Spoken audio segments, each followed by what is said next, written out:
Welcome students to my channel. आज हम plus two class का रिटायरमेंट ऑफ ए पार्टनर का नेक्स्ट टॉपिक करने जा रहे हैं, डेथ ऑफ ए पार्टनर।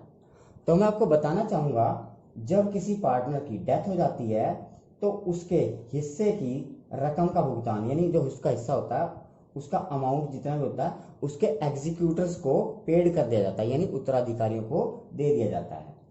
तो किसी भी पार्टनर की डेथ होने पर जो उसके उत्तराधिकारी हैं उसको जो भी ड्यू अमाउंट है उसकी कैलकुलेशन उसी तरह से होती है जैसे पार्टनर के रिटायरमेंट के टाइम की जाती है।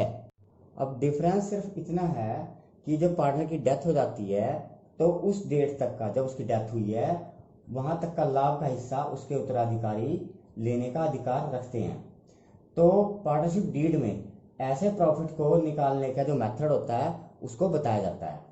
तो मैं आपको बताना चाहूंगा कि कैपिटल अकाउंट में, यानी जिसकी डेथ हो रही है जिस पार्टनर की, उसके कैपिटल अकाउंट में कौन सी आइटम्स डेबिट की जाएंगी और कौन सी आइटम्स क्रेडिट की जाएंगी। तो पहले मैं आपको क्रेडिट वाली आइटम्स बताना चाहूंगा। उसके हिस्से की जो इतनी कैपिटल होती है उसको क्रेडिट किया जाता है। उसका गुडविल में जो शेयर होता है उसको क्रेडिट किया जाता है। इंटरेस्ट उसकी कैपिटल पे जो दिया जाता है उसको भी क्रेडिट किया जाता है। अगर रिवॉल्यूशन का कोई प्रॉफिट है उसको भी क्रेडिट किया जाता है। कोई अनडिस्ट्रीब्यूटेड प्रॉफिट्स यानी रिजर्व्स वगैरह हैं उसको भी क्रेडिट किया जाता है। ज्वाइंट लाइफ पॉलिसी में उसका हिस्सा वो भी क्रेडिट किया जाता है।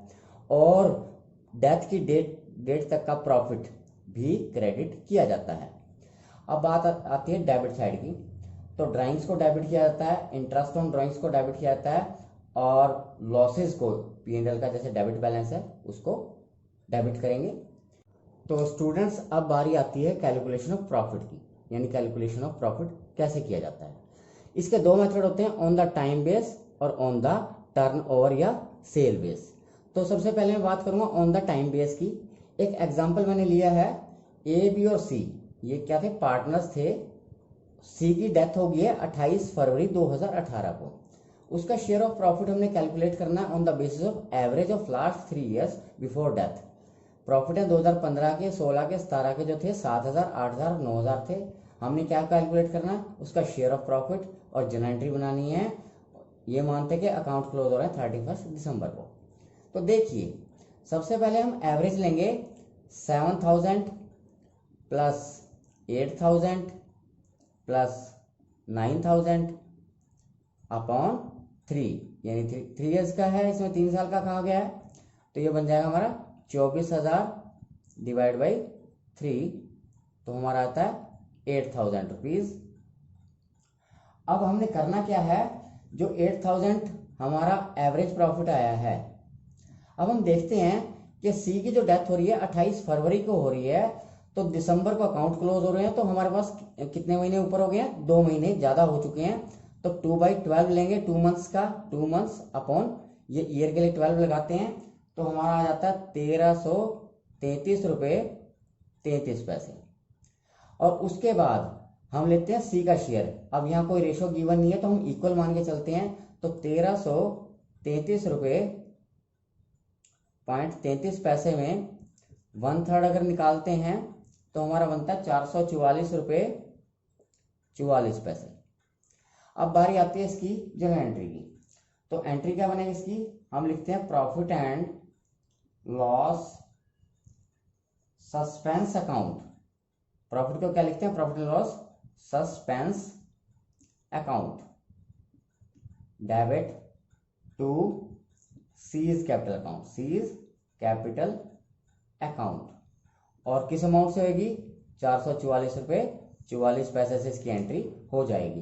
तो आप ध्यान से समझिए, हम प्रॉफिट को क्या बोलते हैं, profit and loss suspense account बोलते हैं। उसको डेबिट किया जाता है, टू जिसकी भी डेथ है डिजीज पार्टनर को क्रेडिट किया जाता है। अब बारी आती है ऑन द टर्नओवर या सेल बेस की। तो देखिए, एक एग्जांपल और लिया गया है, ए बी और सी शेयरिंग करें प्रॉफिट 3:1 में। सी की डेथ हो जाती है 31 मार्च 2017 को, अकाउंट क्लोज हो जाते हैं 31 दिसंबर को। सेल जो है 2016 की ₹6 लाख थी, और सेल जो है 1 जनवरी 2017 से 31 मार्च 2017 तक वो थी 2,40,000 रुपये। प्रॉफिट जो है 2016 के 30,000 रुपये थे। तो हमने क्या निकालना है, प्रॉफिट निकालना है सेल बेस पे। तो देखिए करते क्या हैं, जो हम प्रॉफिट हम लेंगे प्रॉफिट 1 जनवरी 2017 से 31 मार्च 2017 तक, तो ऑन द सेल बेस तो देखिए, इफ अगर सेल आपकी 6 लाख रुपए है तो प्रॉफिट जो है आपके कितने हैं, 30,000 रुपये हैं, 30,000। और अगर आपकी सेल, इफ सेल जो है आपकी 2,40,000 है, तो आपके प्रॉफिट जो हैं विल बी क्या होंगे, 30,000 अपॉन 6 लाख मल्टीप्लाई बाई 2,40,000 यानी 2,40,000। तो ये कैलकुलेट होके आ जाएगा 12,000 रुपया प्रॉफिट। अब सी का शेयर हम निकालेंगे इसके अंदर, सी का शेयर 12,000 मल्टीप्लाई बाई 1/6, आप देख रहे हैं 1/6 है सी का शेयर, तो ये आ जाएगा 2,000 रुपीज। तो इस तरह से हम सेल बेस पे उसका प्रॉफिट निकाल सकते हैं। अब हमारा टॉपिक है इंडिविजुअल लाइफ इंश्योरेंस पॉलिसी। तो मैं आपको बताना चाहूँगा, फर्म जो होती है एक ज्वाइंट लाइफ पॉलिसी लेने के बजाय सभी पार्टनर्स के लाइफ पे अलग अलग पॉलिसी ले लेती है, और ऐसी अलग अलग पॉलिसियों पर जो प्रीमियम होता है यानी किस्त की जो पेमेंट होती है फर्म ही करती है, और सभी पॉलिसियां जो होती हैं फर्म की एसेट मानी जाती हैं। तो जब भी किसी पार्टनर की डेथ हो जाती है तो इंश्योरेंस कंपनी से जो डिजीज्ड पार्टनर है उसकी लाइफ पॉलिसी का अमाउंट प्राप्त हो जाता है, जो सभी पार्टनर्स में प्रॉफिट शेयरिंग रेशियो में बांट दिया जाता है।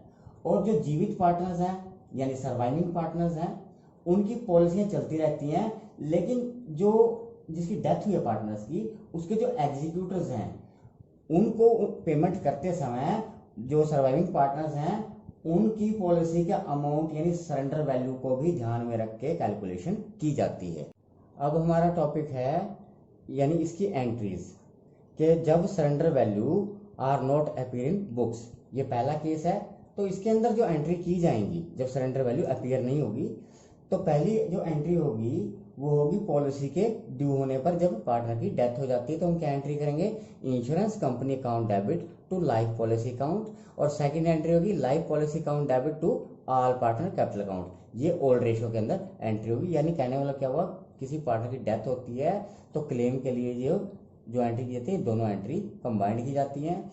उसके बाद हम नेक्स्ट एंट्री करते हैं जो सर्वाइविंग पार्टनर यानी जो जिंदा पार्टनर्स हैं उसकी पॉलिसी के सरेंडर वैल्यू में जो डिजीज्ड पार्टनर है उसके शेयर के लिए जो एंट्री की जाती है उसकी एंट्री होती है surviving partners capital account debit to deceased partner capital account, और ये गेनिंग रेशियो में की जाती है।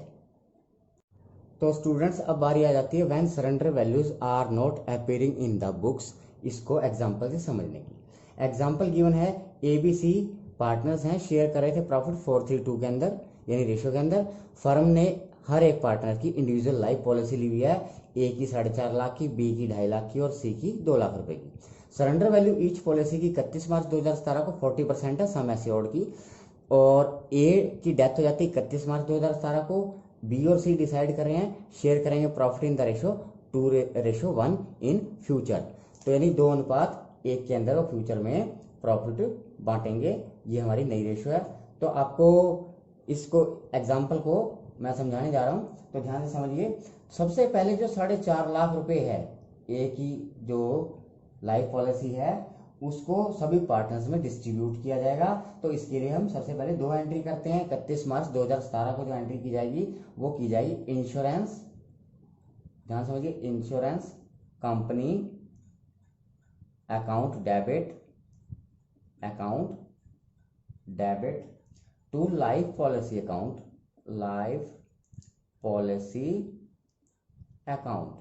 यानी 4.5 लाख रुपए से एंट्री हो जाएगी 4,50,000 रुपए से।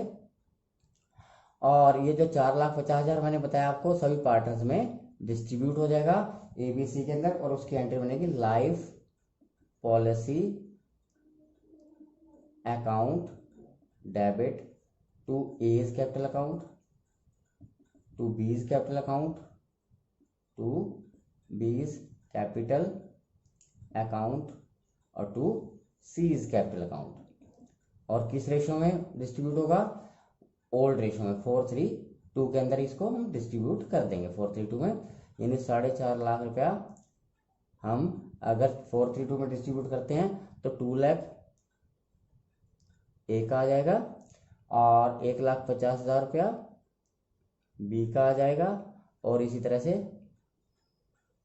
1 लाख रुपया सी का आ जाएगा।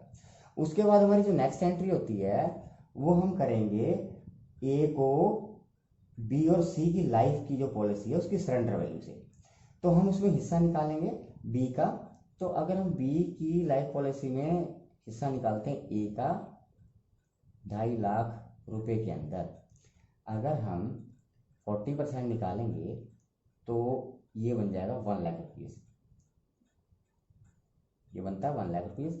इसी तरह से सी की लाइफ पॉलिसी में यानी 2 लाख में अगर हम 40% निकालते हैं तो ये बन जाता है 80,000। तो ये दोनों मिला के 1 लाख और 80,000 ये हो जाता है टोटल 1,80,000। ये टोटल हो जाता है हमारा इन दोनों का टोटल। तो हमने करना क्या है, इसको इसमें ए का शेयर निकालेंगे 180 में, 180 के अंदर निकालेंगे ए का शेयर 1,80,000 इंटू ए का शेयर है 4/9, तो ये आ जाएगा 80,000 रुपया। अब 80,000 से एंट्री करेंगे हम, लेकिन किस रेशो में? गेनिंग रेशो में। अब वो गेनिंग रेशो क्या निकलेगी, यानी ये ए का शेयर मैं लिख देता हूँ, ये ए का शेयर है तो new ratio minus old ratio. अगर बी की निकालते हैं गेनिंग रेशो तो 2/3 माइनस 3/9, तो एलसीएम है 9, 6 माइनस 3 तो 3 आ जाता है। और इसी तरह से सी का गेनिंग निकालते हैं 1/3 माइनस 2/9, एलसीएम 9, 3 माइनस 2 इजिकल टू 1, यानी 3/1 के अंदर ये 80,000 डिस्ट्रीब्यूट हो जाएगा। और एंट्री होगी बीज कैपिटल अकाउंट डेबिट, यानी सर्वाइविंग पार्टनर्स हैं जो जिंदा हैं उनको डेबिट करेंगे हम। तो और जो जिसकी डेथ हो गई deceased partner A's capital account उसको हम क्रेडिट करेंगे।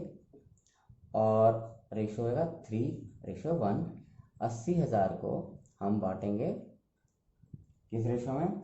60,000 और 20,000 रुपया।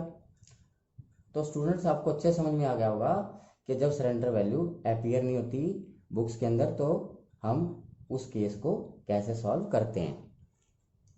अब स्टूडेंट्स हमारी बारी आती है कि जब सरेंडर वैल्यू ऑलरेडी अपीयर हो बुक्स के अंदर तो क्या एंट्री की जाएंगी। तो क्लेम ड्यू होने पर पार्टनर की डेथ पे जो एंट्री की जाएंगी वो होगी insurance company account debit to life policy account.